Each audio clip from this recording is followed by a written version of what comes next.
সোনালী বাক্স, এক ভালোবাসার গল্প।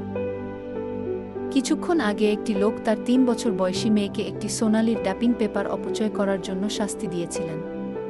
ব্যবসা মন্দ চলছিল, এমন দুঃসময়ে মেয়েটি ক্রিসমাস ট্রি এর নিচে থাকা বক্স ডেকোরেট করে টাকা অপচয় করছে, তাই লোকটি ক্ষেপে গিয়েছিল।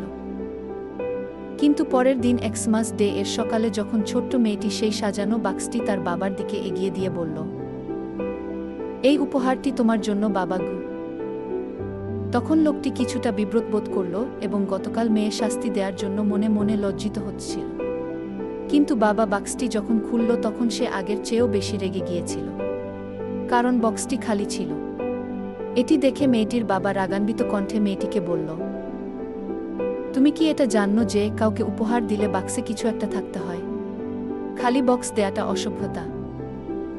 তখন মাথা নিচু করে থাকা বাচ্চা মেয়েটি ছলছল চোখে উপরের দিকে ফিরে কান্না জড়িত কণ্ঠে তার বাবাকে বলল, "ওহ বাবা, বাক্সটি মোটেই খালি নয়।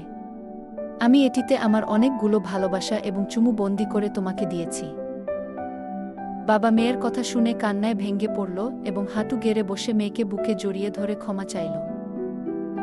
অল্প কিছুদিনের মধ্যেই একটি দুর্ঘটনায় মেয়েটি মারা যায়। তার বাবা সেই সোনালী বাক্সটি তার কাছে যত্নে রেখে দেয়।